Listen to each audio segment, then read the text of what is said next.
நீங்கள் ஆப்ஷனில் ஸ்கால்பிங் பண்ணுறவங்களா இருந்தீங்க அப்படின்னாச்சுன்னா, நீங்கள் செய்யக்கூடாத ஒரு தப்பு என்ன அப்படின்னாச்சுன்னா, அந்த தப்பை எந்த எந்த காரணத்திலும் எந்த வேலையிலையும் நீங்கள் செய்யக்கூடாது. அது என்ன அப்படின்னாச்சுன்னா, நீங்கள் ஓடிஎம்லேயோ இல்லை ஐடிஎம்லேயோ போய்ட்டு ஆப்ஷனை சூஸ் பண்ணக்கூடாது. நீங்கள் சூஸ் பண்ண வேண்டியது எங்கே அப்படின்னாச்சுன்னா, ஏடிஎம் ஆப்ஷனை தான் வந்து சூஸ் பண்ணணும் ஸ்கால்பிங்க்கு. நான் இன்ட்ராடேவை பற்றி சொல்லலை, ஸ்கால்பிங்கை பற்றி சொல்கிறேன். ஏன்னா ஸ்கால்பிங் வந்து நீங்கள் ஷார்ட் டைமில் வந்துட்டு என்ட்ரி கொடுத்து எக்ஸிட் ஆகிடுவீங்க. ஸோ அப்போ வந்து உங்களுக்கு வந்து தீட்டா வந்து அது எவ்வளோ அதிகமாக இருந்தாலும் உங்களை வந்து அஃபெக்ட் பண்ணாது. ஏன்னா நீங்கள் அந்த பொசிஷனை கையில் வச்சுருக்கிறதே வந்து வித்தின் மினிட்ஸ், ஒரு மினிட்ஸ்குள்ளே தான் வச்சுருப்பீங்க. அதனால் அந்த டைமில் வந்துட்டு உங்களுக்கு வந்துட்டு தீட்டா வந்து உங்களை வந்து அஃபெக்ட் பண்ண முடியாது. ஏன் இது இப்படி சொல்கிறேன் அப்படின்னாச்சுன்னா, மொத்தம் 4 க்ரீக்ஸ் இம்பார்ட்டண்ட்டான க்ரீக்ஸ், மொத்தம் 5 க்ரீக்ஸு, அதில் 4 க்ரீக்ஸ் வந்து ரொம்ப இம்பார்ட்டண்ட்டு. அதில் வந்து செல்லருக்கு சாதகமாக இருக்கிறது வந்து தீட்டா மட்டும்தான். அதே போல் பையருக்கு எதிராக இருக்கிறது தீட்டா மட்டும்தான். மற்ற 3மே பையர்ஸுக்கு ஆதரவாக இருக்கிறது. அப்போ பையர்ஸுக்கு ஆதரவாக இருக்கிறது தான் அதிகம் க்ரீக்ஸ்லேயே, செல்லருக்கு தான் வந்து கம்மி. செல்லருக்கு வந்து தீட்டா மட்டும்தான் அவங்களுக்கு ஆதரவானது, மற்ற 3மே அவங்களுக்கு அகெயின்ஸ்டானது. அதே போல் நம்மளுக்கு பையர்ஸுக்கு எது வந்து ஆதரவானது அப்படின்னாச்சுன்னா, காமா, டெல்டா, வெகா, இது 3மே நம்மளுக்கு ஆதரவானது. நம்மளுக்கு எதிரானது வந்து தீட்டா.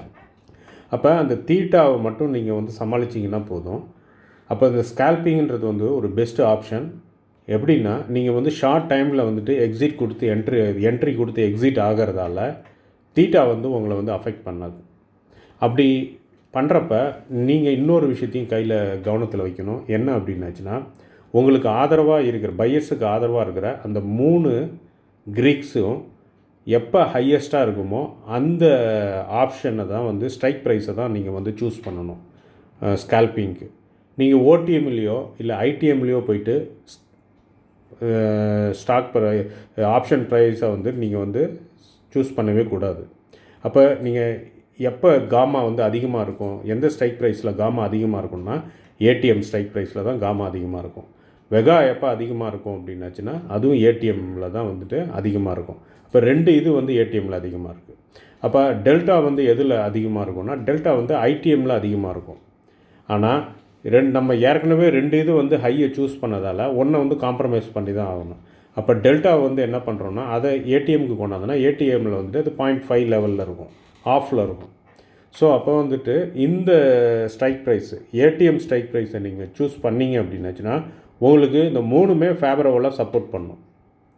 ஆனால் மற்ற ஏடிஎம்மோ ஓடிஎம்மோ நீங்கள் வந்துட்டு போயிட்டீங்க ஐடிஎம்மோ ஓடிஎம்மோ போய் சூஸ் பண்ணிங்க அப்படின்னாச்சுன்னா உங்களுக்கு சாதகமாக இருக்கிற இதுவே உங்களுக்கு சப்போர்ட் பண்ணாது. அது வந்து ரொம்ப ரிஸ்க்கு. அதனால் இந்த இதில் தான் ஏடிஎம்மில் தான் நீங்கள் வந்து சூஸ் பண்ணணும். அதுவும் இல்லாமல் நீங்கள் ஷார்ட் டைமில் வந்துட்டு என்ட்ரி கொடுத்து எக்ஸிட் ஆகிறதால தீட்டா வந்து டைம் பேஸ்டு, டைம் டிக் ஆகாது. ஸோ அது வந்து உங்களை வந்துட்டு அஃபெக்ட் பண்ண முடியாது. நீங்கள் லாங் டைம் அந்த பொசிஷன்லேயே இருந்தால் தான் உங்களை வந்து தீட்டா வந்து அஃபெக்ட் பண்ணும். ஆனால் ஸ்கால்பிங்கில் வந்துட்டு அதுக்கு வாய்ப்பு இல்லை, நீங்கள் வாய்ப்பு கொடுக்கல. அதனால் இதை நல்லா ஞாபகத்தில் வச்சுக்கிங்க. எப்போவுமே ஏடிஎம்மை தவிர மற்ற இதில் வந்துட்டு சூஸ் பண்ணிவிட்டு நீங்கள் வந்துட்டு ஸ்கால்பிங் பண்ணாதீங்க. 1. 2வது என்னென்னா, சரி நாளைக்கு மார்க்கெட் ஓப்பன் ஆகுது, நாளைக்கு நான் வந்து ஸ்கால்பிங் பண்ணலாமா? சைட்வே மார்க்கெட்டில் நெவர் என்டர். சைட்வே மார்க்கெட்டாக இருந்ததுன்னா நீங்கள் ஸ்கால்பிங் பண்ணவே கூடாது, மார்க்கெட்டை விட்டு வெளில வந்துடணும். ஏன் அப்படின்னாச்சுன்னா ப்ரைஸ் வந்து ஆக்சிலேட் ஆகும், உங்களுக்கு வந்துட்டு எல்லாமே வந்து கம்மியாகும்.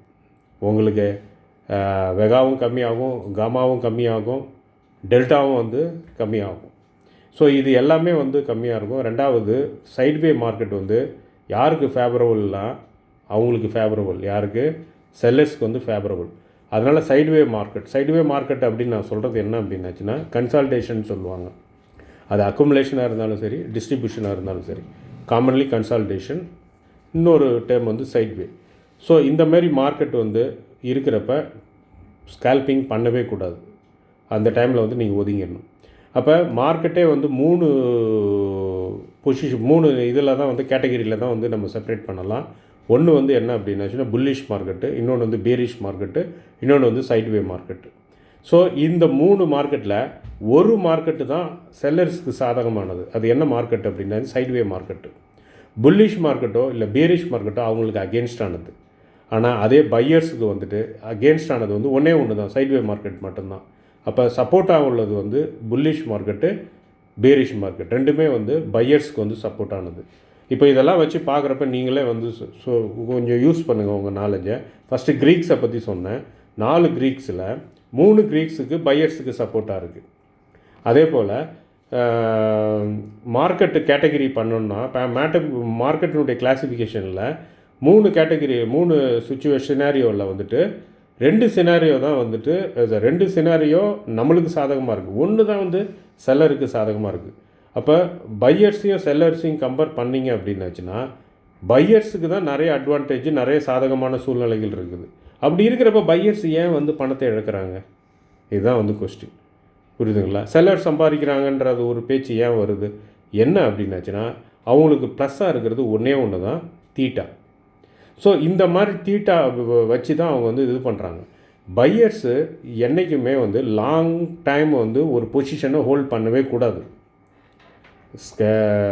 ஆப்ஷனை பொறுத்த வரைக்கும் நீங்கள் வந்து ஆப்ஷன் பையராக இருந்தீங்கன்னா பொசிஷனை நெவர் ஹோல்டு லாங் டைம்.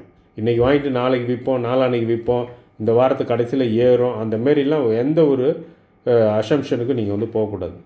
உங்களுக்கு வந்து பெஸ்ட்டு ஆப்ஷன் வந்துட்டு ஸ்கால்பிங் தான்.